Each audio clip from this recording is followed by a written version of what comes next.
अस्सलामुअलैकुम मेरी प्यारी सी यूट्यूब फैमिली। मैं आज फ्राई करने लगी हूँ प्याज और मैं आपको बताऊंगी इसके तमाम टिप्स एंड ट्रिक्स, किस तरह से आप अपने प्याज को क्रिस्पी बना सकते हैं, किस तरह से आप इसको फ्रीज़ कर सकते हैं, संभाल सकते हैं बहुत अरसे के लिए, और कैसे आप अपने अगर गैस नहीं है और मतलब आप सिलेंडर यूज़ कर रहे हैं तो आप कैसे बचत कर सकते हैं, सारी चीज़ों की तरफ चलेंगे। अच्छा, प्याज आपने ले लिया अपनी मर्ज़ी का, 10 किलो, 20 किलो, 5 किलो, 6 किलो, जो मर्ज़ी। उसके बाद जो ना मैंने इसको जो है चॉपर में स्लाइस किया था, और आप चाहें तो हाथ से कर, चॉपर का जो है ना वो थोड़ा सा मसला ये होता है कि अगर आपको प्याज हैंडल करना ना आए तो वो बिल्कुल ज़्यादा बारीक हो जाता है और वो प्रॉब्लम करता है। अच्छा, उसके बाद ये स्लाइस करने के बाद आप देख रहे होंगे कि मैंने अखबार के ऊपर इसे फैला दिया है। अच्छा, ये छत पे जो है ना धूप थी, तो खैर धूप फिर चली गई थी, मौसम एकदम चेंज हो गया, लेकिन बहरहाल इसको हमने अच्छे से हवा लगवा ली, और ये बहुत शाम तक ना काफ़ी हद तक ड्राई, इसको हमने अच्छे से हवा लगवा ली थी। उसके बाद अगर आपके घर में गर्मी का जैसे मौसम है, पंखा वगैरह चल रहा है, तो आप पंखे के नीचे भी इसको फैला सकते हैं। ये काफ़ी हद तक यहीं पर ड्राई हो जाएगा ये, और मतलब आपने इसको इकट्ठा नहीं करना, प्याज बहुत जल्दी ख़राब होता है, स्मेल दे देता है। अच्छा, उसके बाद आ जाते हैं हम इसके फ्राई करने की तरफ। फ्राई करने के लिए ना आपने तेल गर्म कर लेना है, उसके बाद आपने उसमें जो है प्याज शामिल करना है। तेल गर्म करते ही जब आप प्याज शामिल करेंगे तो आपने उसमें तकरीबन हाफ़ टी स्पून जो है ना, एक पूर में आपने नमक शामिल कर देना। नमक जो है ना प्याज को एक तो क्रिस्पी करता है, और उसका जो है ना फ्राइंग का जो प्रोसेस है वो थोड़ा सा मुख्तसर हो जाता है।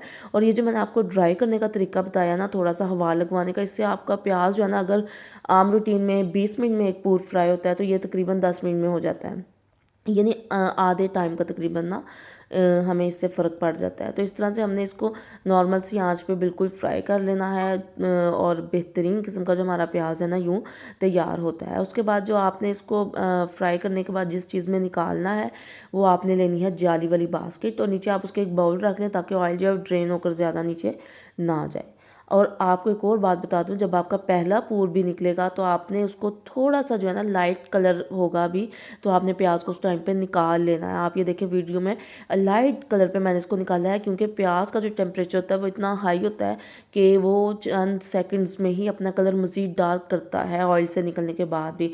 तो फिर अगर आप बिल्कुल ब्राउन निकालेंगे तो वो फिर डार्क ब्राउन साइड पर चला जाएगा, इस तरह से।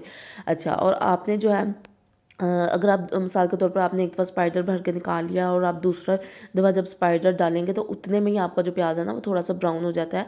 तो मैं तो इसका हल ये करती हूँ कि जो सेकंड वाला पूर होता है ना उसमें थोड़ा सा प्याज होता है, उसको मैं बिल्कुल अलग कर लेती हूँ, वो मैं यूज़ करती हूँ इसमें राइस वगैरह में ना वो चल जाता है। जो लाइट कलर वाला प्याज होता है वो हम रूटीन में जैसे किसी भी चीज़ पर यूज़ कर सकते हैं, तो हर एक की अपनी पसंद होती है कहाँ कहाँ यूज़ करना है, किस तरह करना है। अच्छा, और दूसरी बात ये कि आपने इसको जाली की बास्केट पे जब निकाल लिया तो फिर आपने इसको ज़रा हवा लगने देनी है ताकि क्रिस्पी हो जाए। और मैं एंड पे आपको दिखाती हूँ कि इसकी आवाज़ ये इतना क्रिस्पी और बेहतरीन किस्म का जो प्याज हमारा फ्राई हुआ है।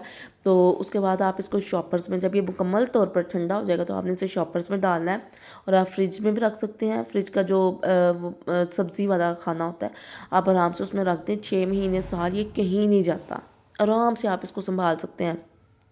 तो इस तरह से आप पैकेट्स बना कर रख सकते हैं जिन दिनों प्याज सस्ता है, और मतलब इससे बहुत ज़्यादा टाइम बच जाता है। बहुत सी जगहों पे जब प्याज बिरयानी के लिए फ़लाँ चीज़ के लिए फ़लाँ चीज़ के लिए फ्राई करना पड़ता है ना, बड़ा मुश्किल लगता है। तो आप इस तरह से प्याज फ्राई कर लें, आपकी बहुत चीज़ों में आसानी हो जाएगी, सुकून हो जाएगा। तो बस ये हमारा बेहतरीन किस्म का जो प्याज है फ्राई तैयार है, और ये इसकी आवाज़ सुने तो बस आपने जो है ये रेसिपी ज़रूर ट्राई करनी है, और फिर बताना है कि आपको ये कैसी लगी है। इसमें बहुत छोटे छोटे पॉइंट्स हैं जो आपकी लाइफ को इजी करते हैं, तो इसलिए आसानियाँ बांटने से अल्लाह ताला अपनी ज़िंदगी में भी आसानियाँ पैदा करता है। दुआओं में याद रखिएगा। फिर हाजिर होंगी मज़ीद पुठी सीधी रेसिपीज़ के साथ। अल्लाह निगहबान।